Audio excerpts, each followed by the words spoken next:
नमस्कार। मुद्दा तो है, मैं आपका स्वागत है। मैं हूं आपके साथ ब्रजेश चौक से। आज मुद्दा है हार पर हार, अपनों पर प्रहार। जी हां, लगातार हार झेल रही कांग्रेस अब अपनों के प्रहार भी झेल रही है।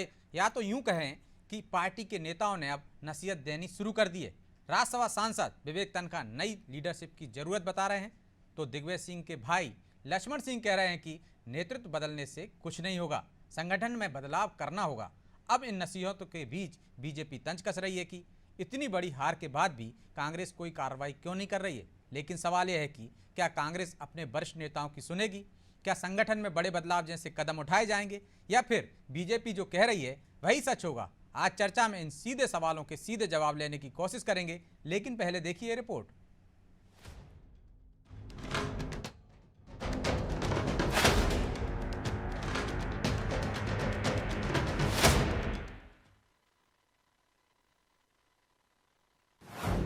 कांग्रेस संगठन में बदलाव की मांग, क्या छिड़ने वाला है नया संग्राम?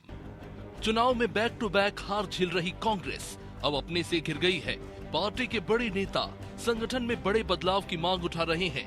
कांग्रेस के वरिष्ठ नेता और सांसद विवेक तनखा ने नेतृत्व परिवर्तन की मांग की, तो पार्टी गाइडलाइन से अलग और सीनियर नेताओं के खिलाफ बयान देकर हमेशा सुर्खियों में रहने वाले कांग्रेस नेता लक्ष्मण सिंह ने कहा कि नेतृत्व परिवर्तन से कुछ नहीं होगा, संगठन में बड़ी सर्जरी की जरूरत है। लक्ष्मण सिंह विधानसभा और लोकसभा चुनाव में मिली हार के बाद लगातार पार्टी के नेताओं को आईना दिखा रहे हैं। कुछ दिन पहले उन्होंने प्रदेश कांग्रेस अध्यक्ष जीतू पटवारी को नसीहत दी थी। अब वो मांग कर रहे हैं कि संगठन स्तर पर बड़े बदलाव हो। नेतृत्व परिवर्तन नहीं होगा, नेतृत्व यही रहेगा, जीतू पटवारी रहेंगे, रहना चाहिए। और हमारा उनसे यही कहना है कि समितियों के माध्यम से वो पार्टी को चलाएं। जितने नेता घर बैठे हैं उनको सबको आमंत्रित करें। पार्टी को चलाने की पद्धति बदलनी पड़ेगी। अभी तक ये होता है कि मैं दिल्ली में हूँ, मेरा मामला ठीक है, मैं जो चाहूँगा कर लूँगा। आपको बूथ पे जाके बूथ कमिटियाँ बनानी पड़ेंगी।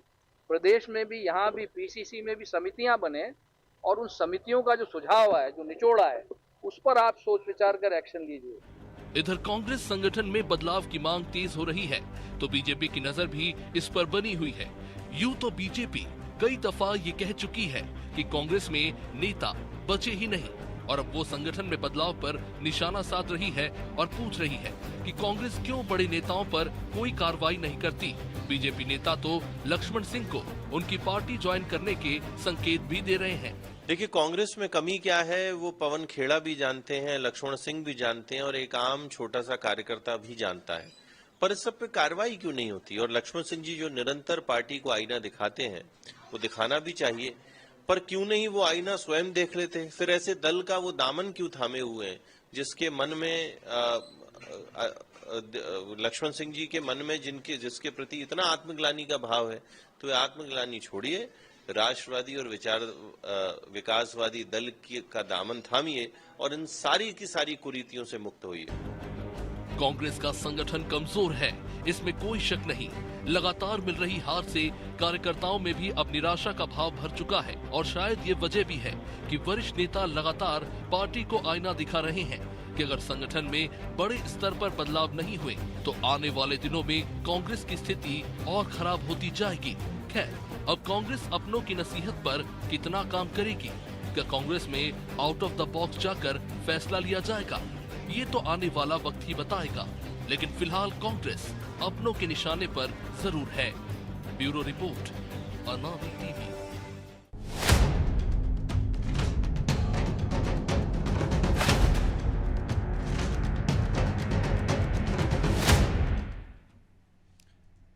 तो इस मुद्दे पर चर्चा के लिए हमारे साथ जुड़ गए हैं कांग्रेस प्रवक्ता टीकाराम कोष्टा, बीजेपी प्रवक्ता मंजरी जैन और हमारे सहयोगी प्रभु पटेरिया।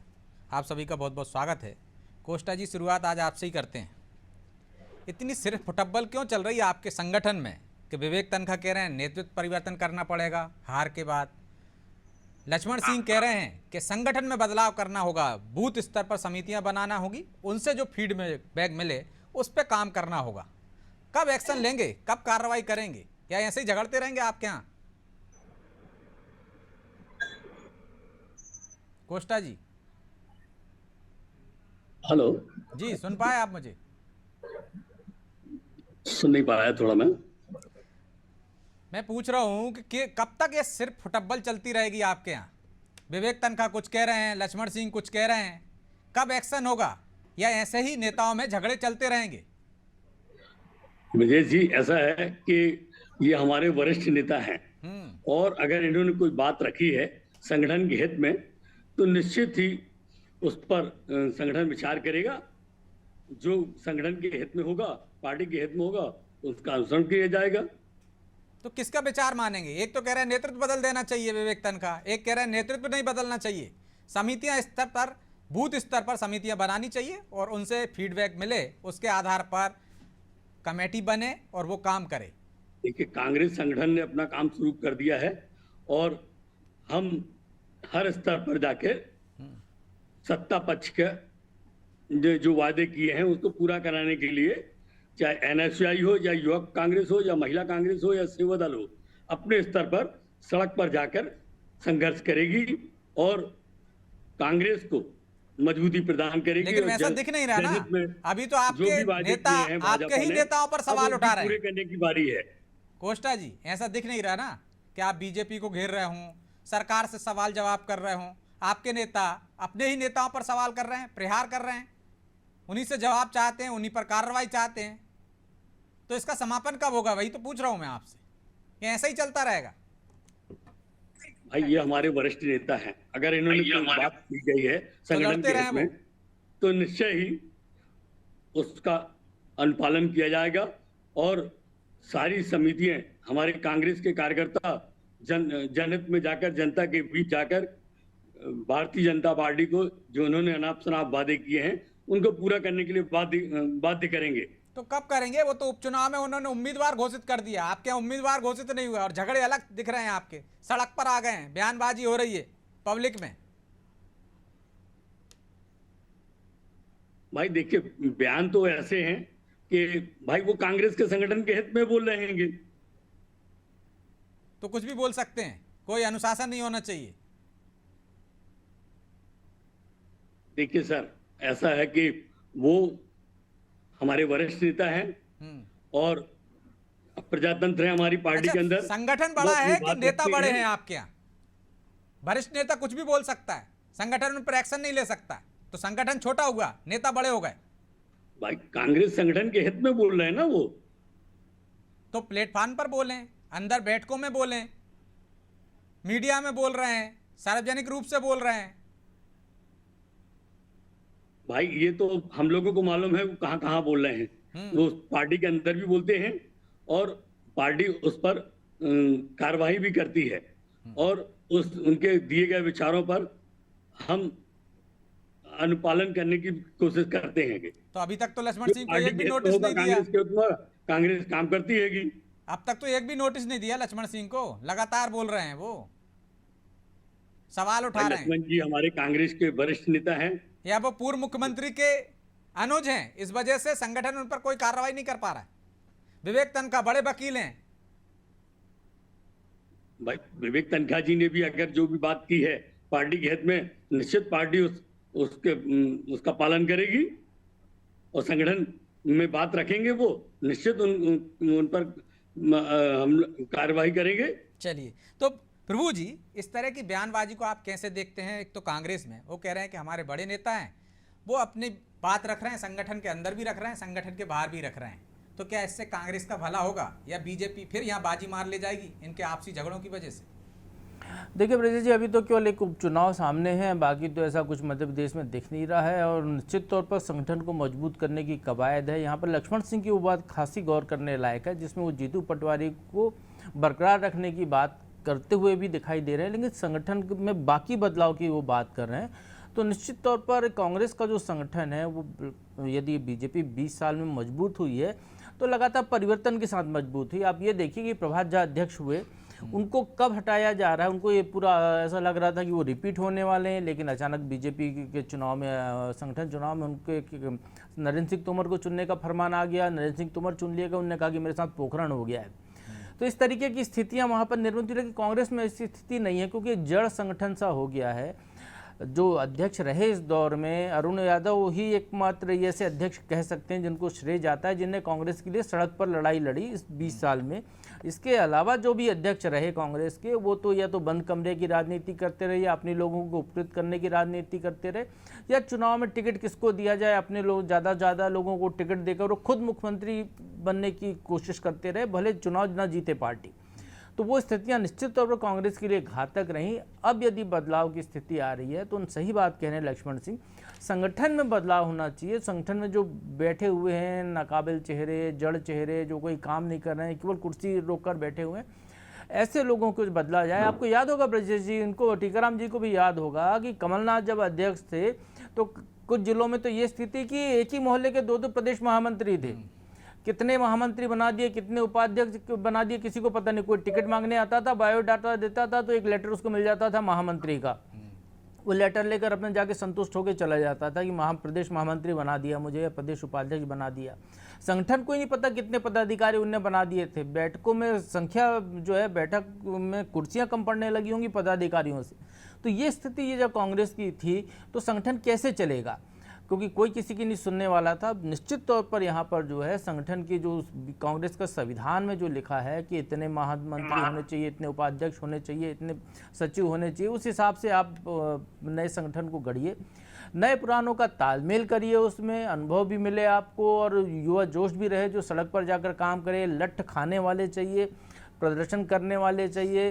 तो उस तरीके से स्थिति से संगठन मजबूत होगा जो तो ये मुद्दों नेता की समझ। इंतजार क्यों नहीं कर लेते जब संगठन की कवायद चल रही है बनाने की कमेटियां? तो इस तरह की बयानबाजी क्यों? विवेक तनखा का अलग राग है, लक्ष्मण सिंह का अलग राग है। देखिए सबकी अपनी अपनी हसरतें होती हैं ब्रजेश जी। अब ये प्रेशर पॉलिटिक्स है। हाँ, प्रेशर पॉलिटिक्स ही कह सकते हैं। अब देखिए कमलनाथ की उम्र देखिए, 78-69 साल के व्यक्ति के बाद एक जो है 50 साल का व्यक्ति अध्यक्ष बन गया। बीच की एक चेन जो है अपने आप को वो ठगा हुआ सा महसूस कर रही है। वो कई साल से उम्मीद लगाए बैठी थी कि हमारा नंबर आएगा, उनका नंबर नहीं आया। तो निश्चित तौर पर वहाँ पर ये रिएक्शन आ रहा है, या जो भी नई टीम गठित होने वाली है उसमें उनको अच्छी एक सम्मानजनक पद मिले, उनके लोगों को सम्मानजनक स्थान दिया जाए। शायद उसकी भी कवायद ये हो सकती है कि किसी तरीके का दबाव, जो आप प्रेशर पॉलिटिक्स शब्द प्रयोग कर रहे हैं, वो देने की कोशिश हो। लेकिन जीतू पटवारी ने जो मंशा प्रकट की थी, जिस तरीके से उनने इस नतीजों को स्वीकार किया है, अभी उनको 6 महीने भी पूरे नहीं हुए अध्यक्ष बने हुए, उनने उस नतीजे को स्वीकार किया, अपनी गलती मानी, संगठन की गलती मानी और अब बदलाव की बात की है। तो जब बदलाव की मंशा प्रकट करते हैं तो आप बदलाव की दिशा में बढ़ते हुए दिखाई देते हैं। तो कांग्रेस के लिहाज से यहाँ पर ठीक है। अब ये लोग जो बोल रहे हैं, इनके खिलाफ संगठन को क्या कार्रवाई करनी चाहिए, यदि नहीं कर पा रहे हैं तो ये जीतू पटवारी की क्षमता है कि प्रदेश अध्यक्ष होने के नाते वो यदि पहले सिर्फ लक्ष्मण सिंह बोलते थे, उन पर आपने कोई कार्रवाई नहीं की, तो विवेक तनखा की आवाज़ आने लगी। कल को कोई और नेता बोलेगा, परसों कोई और नेता बोलेगा, तो निश्चित तौर पर सिर फुटबॉल की जो स्थिति होगी वो कांग्रेस के लिए नुकसानदायक हो सकती है। इसको रोकने का दायित्व तो भी जीतू पटवारी पर, यदि टीम का पुनर्गठन कर रहे हैं तो ऐसी आवाज़ों को दबाना, बंद करना, ये उनको करना होगा। बिल्कुल, तो इसका जवाब भी लेंगे कोष्टा जी से। लेकिन मंजरी जी, आपके यहाँ तो पोखरण हो जाता है, उनके यहाँ तो नेता बोल ही रहे हैं, तो गुटबाजी तो आपके यहाँ भी है। यदि उनके यहाँ झगड़े चल रहे हैं तो इससे आपको कोई फायदा नहीं नजर आ रहा है, या फायदा नहीं मिलेगा प्रभु जी की बातों को माने तो, क्योंकि अभी तो एक उपचुनाव है बस।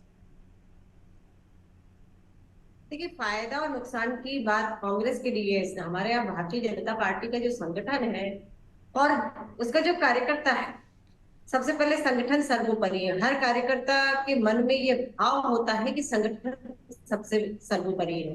देखिए, ये हमेशा जब भारतीय जनता पार्टी की बैठकें होती हैं, कार्यकर्ता का निर्माण होता है, उनको प्रशिक्षित किया जाता है, तब ये पहले ही उनको ये पढ़ाया जाता है कि राष्ट्र प्रथम और फिर पार्टी। तो राष्ट्र के बाद हम लोग पार्टी को महत्व देते हैं। तो निश्चित तौर पर जिस तरीके से हमारे जो संगठन के नेतृत्व करता है, और जैसे पंडित श्यामा प्रसाद मुखर्जी, पंडित दीनदयाल उपाध्याय जी ने जो दर्शन दिया, जो मार्ग दिखाया, उस पर संगठन आज काम कर रहा है और उस पर भारतीय जनता पार्टी का एक एक कार्यकर्ता।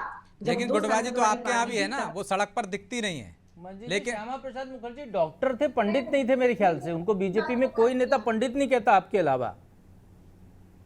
जी, श्यामा प्रसाद मुखर्जी, डॉक्टर श्यामा प्रसाद मुखर्जी उनका नाम पूरी बीजेपी लेती है। पंडित श्यामा प्रसाद मुखर्जी सिर्फ आपने कहा है। वो तो दीनदयाल उपाध्याय जी के बोलते हैं, पंडित दीनदयाल उपाध्याय जी। मंजरी जी, ये तो उपाधि है, ये तो साथ में लगती है, तो जैसा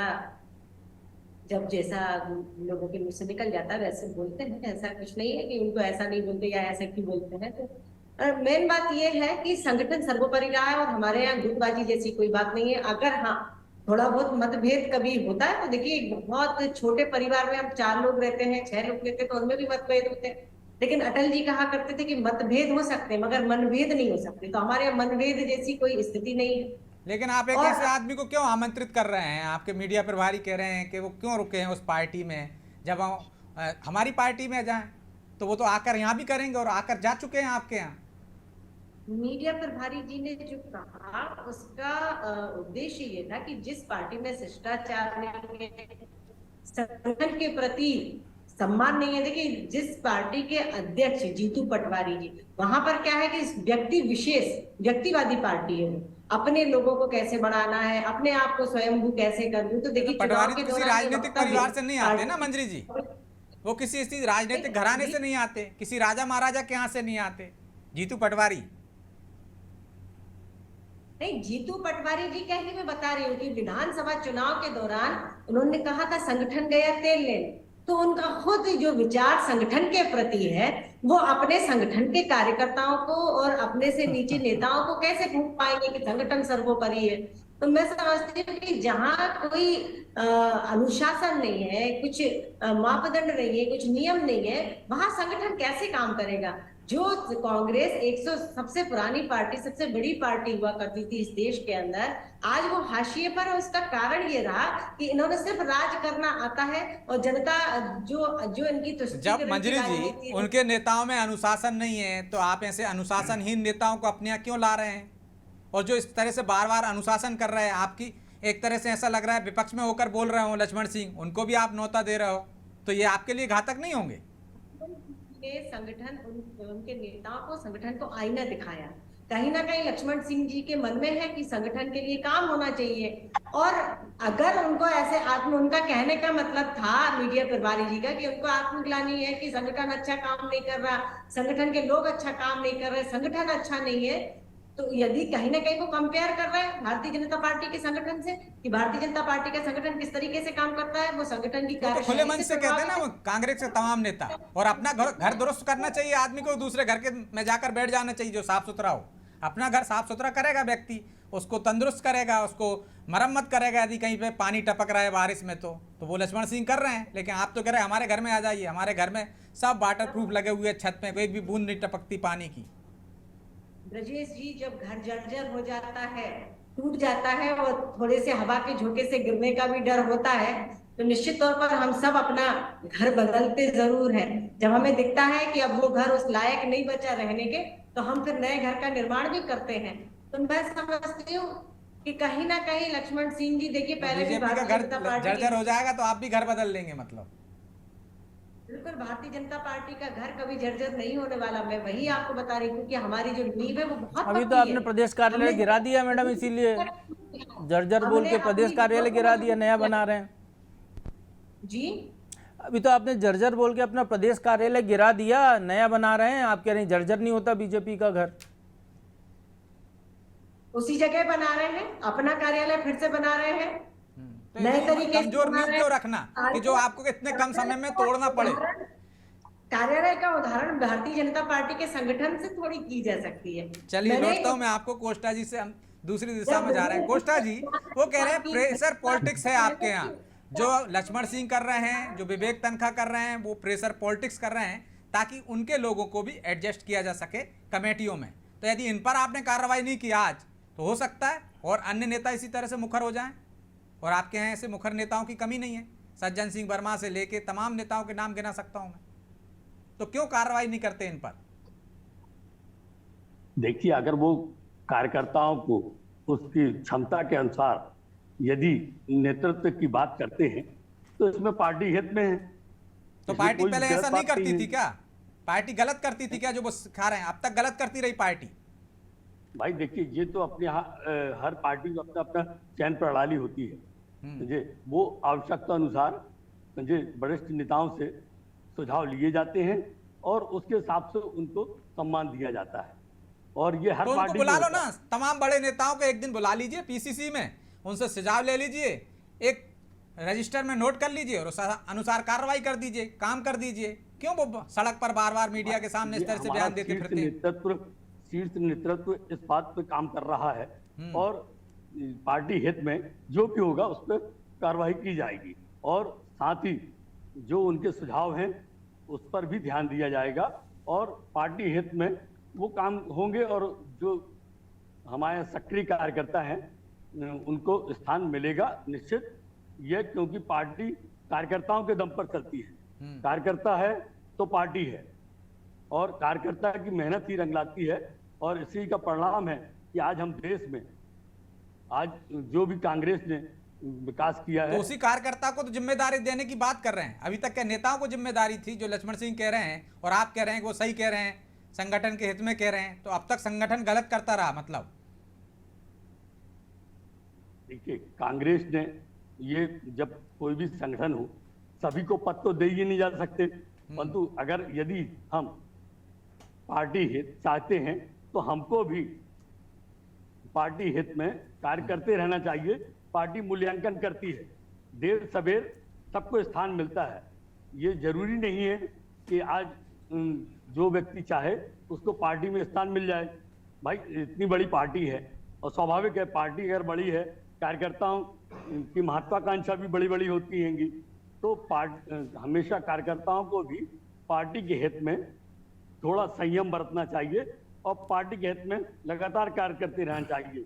आज जैसे प्रदेश में आप देखिए, आप मुख्यमंत्री के घर में इतना बड़ा सट्टा पकड़ा जाता है, मतलब जब गृहनगर में है, और भारतीय जनता पार्टी उस पर कोई नहीं कुछ नहीं बोलती। अभी पार्टी संगठन की बात हो रही थी भारतीय जनता पार्टी की, आरएसएस उंगली उठा रही है भारतीय जनता पार्टी पर, उस पर कुछ नहीं बात होगी। नहीं तो सट्टा में पार्टी क्या बोलेगी? एक्शन लिया ना सरकार ने, उसी सरकार ने पकड़ा है ना, कार्रवाई हो रही है। सत्ता सरकार के संरक्षण में, संरक्षण में चल रहा होता वही सरकार पकड़ लेती। अरे कोस्टा जी, वो पेपर नहीं पढ़ा क्या आपने? कोस्टा जी, आपके जो विधायक हैं उनके भाई का नाम आया, विधायक ने स्वीकार किया है कि वो जो सट्टा किंग जो है उसके भाई के साथ उनके घरेलू ताल्लुकात हैं। भाई देखिए, संबंध अपनी जगह होते हैं। लो अब संबंध आ गए आपके रिश्ते। नहीं, उसने बीजेपी के किसी नेता के साथ अपने घरेलू ताल्लुकात के दूर के ताल्लुकात भी नहीं स्वीकार किए हैं, लेकिन जो है आपके विधायक ने स्वीकार किया कि सट्टा किंग के भाई के साथ उनके पारिवारिक रिश्ते हैं।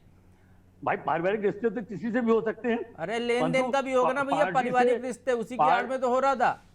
पार्टी में आप तो सीधे मतलब कहीं भी पकड़ा है तो बोल दो। अब कमलनाथ के घर में वो 9 लोग मर गए थे, तो उसके लिए क्या कमलनाथ को आप जिम्मेदार ठहराएंगे? छिंदवाड़ा में जो मर्डर कर दिया था उस पागल लड़के ने 8-9 लोगों का, अपने परिवार वालों को, तो क्या आप उसके लिए कमलनाथ को जिम्मेदार ठहराएंगे? भाई देखिए, ऐसा है कि वहां पर जो भी हुआ एक आदिवासी के परिवार में, यहाँ पे भी सरकार ने कार्रवाई की ना कोस्टा जी, उन्हीं की सरकार ने कार्रवाई की। ना करते कांग्रेस सट्टा पकड़ के दिखाती कि ये देखो सट्टा चल रहा है, सरकार वो नहीं पकड़वा रही, तो फिर सवाल हो, तो फिर आपकी बात जायज थी। इतने दिन तक कैसे चलता रहा है? आज कैसे उजागर? आपके विधायक का संरक्षण है वो, ऐसा तो वो कह रहा है ना। ये तो आपके विधायक के भाई से उनके ताल्लुकात है, वही तो बात आ रही है। ये तो ऐसा हुआ कि आप बड़ी उपलब्धि प्राप्त करने के लिए एक छोटे मोटे को पकड़ लो आप। अब छोटा मोटा कहाँ होगा? अभी आप कह रहे थे ना बड़ा है, मध्य प्रदेश का सबसे बड़ा सट्टा है वो, सबसे बड़ा सट्टा है मध्य प्रदेश का वो। और अभी आप कह रहे थे, अभी अपनी बात से पलट गए कोस्टा जी। इतने दिन तक कैसे चलता मतलब रहा? अच्छा गप कड़वा कड़वा थू, मतलब मुख्यमंत्री गृहनगर में। अब तो कोस्टा जी आप तो जो है सिलाई उधारने में लगे हैं, लेकिन उधर नहीं पाएगी क्योंकि आगे भी कार्रवाई हो रही है उसमें। रीवा सतना पता नहीं कहाँ पहुंच गए लिंक, और पता नहीं और कितने लिंक खुले, क्या पता वो महादेव सट्टा ऐप से जुड़ जाए वो मामला, फिर तो बहुत आगे चला जाएगा। इसलिए इस कुछ ना बोले, अपन अब दूसरे विषय पे बात करें। भारतीय जनता पार्टी तो मास्टर है कि ईडी सीबीआई किसी के हाथ भेज दो और उसको बदनाम कर दो। अरे तो आप देखिए ना, पूरा पुलिस ने पकड़ा है, करोड़ों रुपए मिले हैं, बदनाम करने की क्या जरूरत है? उनके घर में पुलिस ने तो रख नहीं दिए होंगे करोड़ों रुपए, या सरकार ने अपने खजाने में से नहीं दे दिए होंगे कि जाओ रख दो भैया। कोई एक दिन में तो सट्टा चलाया नहीं है। अरे क्रिकेट पे सट्टा चल रहा है, आपको कोस्टा जी पता ही नहीं होगा कब से क्रिकेट चल रहा है, वर्ल्ड कप कब से शुरू हुआ है, कैसे चल रहा था, सत्ता सरकार क्या कर रही थी? अरे सरकार ने खोज के पकड़ा है ना महाराज, महादेव ऐप में भी सरकार ने खोज के पकड़ा था। आपके कांग्रेस की सरकार थी छत्तीसगढ़ में, दिल्ली वालों ने पकड़ लिया तो आप उस पर आरोप लगाने लगे। तो आपने क्यों नहीं पकड़ा था छत्तीसगढ़ में, इतने सालों से चल रहा था तो? भाई देखिए, छत्तीसगढ़ में कार्रवाई की थी। किसने की थी? और केंद्र कार्रवाई सरकार ने हुई जिस जो- ईडी को, जिस सीबीआई को आप ब्लेम कर रहे हैं, उसने कार्रवाई की थी। परंतु उसमें तो हमारे मुख्यमंत्री का नाम जबरदस्ती जोड़ा गया था, लो, जबकि उनसे कोई मतलब नहीं था। अगर कहीं आएगा तभी तो जोड़ेंगे। अब आपके कांग्रेस नेता का ने खुद स्वीकार कर लिया पहले ही, तो बाद में नाम आ गया तो कहेंगे साहब हमारे तो पारिवारिक संबंध थे, इन्वेस्टिगेशन चल रही है ना, यदि कुछ हो गया तो फिर बचने की गली पहले ही ढूंढ ली। भाई देखो, पारिवारिक संबंध किसी से भी हो सकते हैं, परंतु पार्टी ये ऐसा कभी थोड़ी नहीं होता कि दाऊद इब्राहिम से भी पारिवारिक संबंध हो जाए। जाए। जब आपको पता है कि वो गलत काम कर रहा है, अंडरवर्ल्ड का डॉन है, तो आप उससे पारिवारिक संबंध बना लीजिए। भाई ये आप कह रहे हैं, परंतु वास्तविकता क्या है इस पर देखना पड़ेगा। तो फिर सरकार को ब्लेम मत करो ना, वास्तविकता का इंतजार करिए। बहरहाल हमारे पास अब नहीं, तो समय नहीं सरकार है, इतने दिन, इसलिए हमारा प्रश्न केवल यही है कि इतने दिन से सट्टा चल रहा था वहां, तो सरकार क्या कर रही थी? बिना सरकार सत्ता नहीं पकड़ा, सरकार वही के मैंने संरक्षण बताया में कि इतने संभव दिन है। से छत्तीसगढ़ में भी चल रहा था महादेव ऐप का सट्टा, तो वहां आपकी सरकार थी। सरकार क्या घर घर में जाके झांकती है क्या? जब सूचना मिलती है तब कार्रवाई करती है। वो कोई मर्डर कर नहीं रहा था सड़क पर, सट्टा खिला रहा था, बंद कमरे में खिला रहा था, जगह बदल बदल के खिला रहा था, तो सरकार क्या करे उसमें? हर घर में झांकने लगेगी तो आप कहेंगे कि आप निजता का हनन कर रहे हैं, हर घर को चेक कर रहे हैं। जब डाउट होगा तभी तो चेक करेंगे ना। तो कोष्टा जी, दो धारा की बात मत करो, दो तरह की, जो बात कर रहे हो उस पर अटक रहो। चलिए, माफी चाहता हूं, चर्चा को ही विराम देना होगा। आप दोनों का बहुत बहुत धन्यवाद। तो निश्चित तौर पर हार पर हाहाकार मचा हुआ है कांग्रेस में, लेकिन ये हाहाकार सड़क पर क्यों? कांग्रेस के तमाम बड़े नेताओं को क्यों नहीं उनका आला कमान बुला लेता और एक बार विचार कर ले और उनकी सुझाव ले ले और उस पर अमल कर दे? इस तरह से अनुशासनहीनता का क्या कांग्रेस पर असर नहीं होगा? उसके कार्यकर्ताओं पर असर नहीं होगा? और यदि बेमन से कार्यकर्ता इस तरह से काम करेगा तो निश्चित तौर पर अगले चुनाव में उसका असर पड़ेगा और जो उपचुनाव हो रहे हैं उसका परिणाम में भी दिखाई देगा। बहरहाल मुद्दा तो है, मैं इतना ही, मुझे दीजिए इजाजत और आप देखते रहिए अनादि टीवी। नमस्कार।